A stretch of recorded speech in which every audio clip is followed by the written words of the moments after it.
Well, hello there, YouTubers. If you have started or are rather new to the C++ programming language, you may have seen the const keyword at the end of a function signature like this. You may wonder why it's necessary and when you need to use it. In today's video, I'm going to explain why and when you should use it. When the const keyword is used at the end of the function declaration, that makes the function a const function. So let's examine what that means. A const function informs the compiler that this function will not modify the internal state of the object. Let's pause for a quick second and take a look at what the state is. The state is the actual value stored within the class. For example, in this person class, the state is the first name. We only have one member data variable, and that is the first name. Whenever we change it, we are changing the state.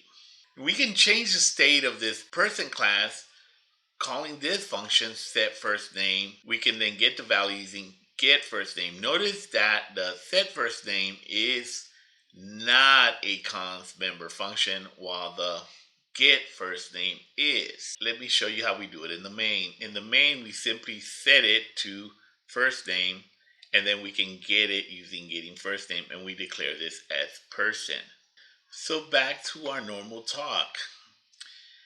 When we declare a function as const, like we did in this case, we have a const function for get first name that guarantees that this will not modify the internal state. As such, it can be used in constant objects, and that really matters to C++.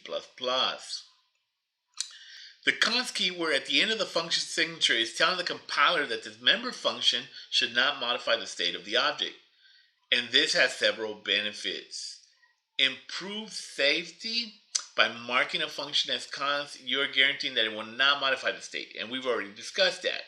This also makes it easier to reason about the behavior of your program and can help catch bugs earlier.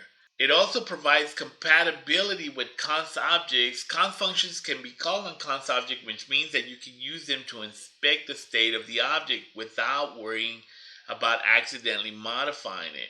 And keep in mind, object-oriented, we always want to keep objects where we don't allow the users of our code to do things they're not supposed to do by guaranteeing that this is constant. If they use a constant object, they cannot modify it because the compiler will catch the error. And I'm going to demonstrate that in just a few. So there's also optimization opportunities because the compiler can make certain optimizations when it knows that a function won't modify the state of the object. For example, it can cache the result of a const function or eliminate redundant calls. Overall, const functions are important for writing safe and efficient C++ code. So, you should use const functions anytime that a function guarantees to not modify the internal state of the object. So in this case, this is a very brief example. You can see where we have a getter and a setter. Of course, the getter does not use a const, but the getter does use a const, but the setter does not use one because the setter is actually modifying it. So at first you may think, well, I don't need it. My code works fine. Well, it's later on when you'll run into bugs when you're trying to put your reusable code into containers or trying to do something with it or comparing or something that's not supposed to modify it. You modify and then you get these compiler errors and then you run into trouble. But think of it like this. What if your library is a third-party library and somebody else needs to use it? Well, now they can't use it because you have that bug in it. So it should be standard practice to implement the const functions. It shouldn't be an afterthought or use it as you need it. It should be from the startup. You should have that in mind. So let's take a quick look at this person class and how we implement it. Of course, this is just a class declaration. And we know we have a first name and a person and set first name and get first name. And then in the CPP class, we have the same things, right? So we have first name. So now let's go ahead and use it in the main CPP. You will notice that when we run this program, we are going to compile it first, and then we are going to run it, and it just says Joe. But what if the person CPP didn't have the const declaration? Let's comment this out. Let's put that there, and let's go ahead and do the same thing with this. This gets a little interesting. We can just do this and line comment like this. And so let's save it all. And let's go ahead and rebuild it. Now let's run it. Ooh, you know what the funny thing about it is? It built. And you're wondering, well, that works fine. But take a look at this. This is not a const object, so it works fine all day. But what if I had a function, right? What if I have a function, and for lack of better function name, we'll just say foo, and we say const person np, right? And now we're going to do the exact same thing to the person.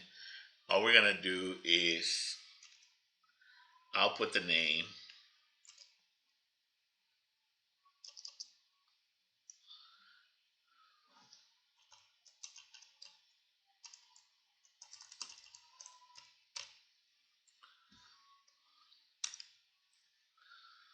Now there's going to be some issues here.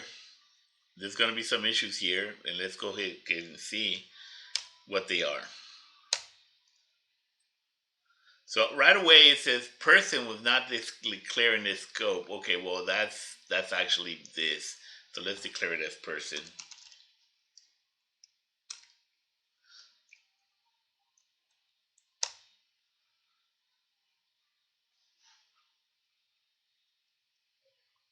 So anyway, we can see where it's not a const and therefore it's not going to run. So what we need to do in this case is fix our code to have the const here and have the const here.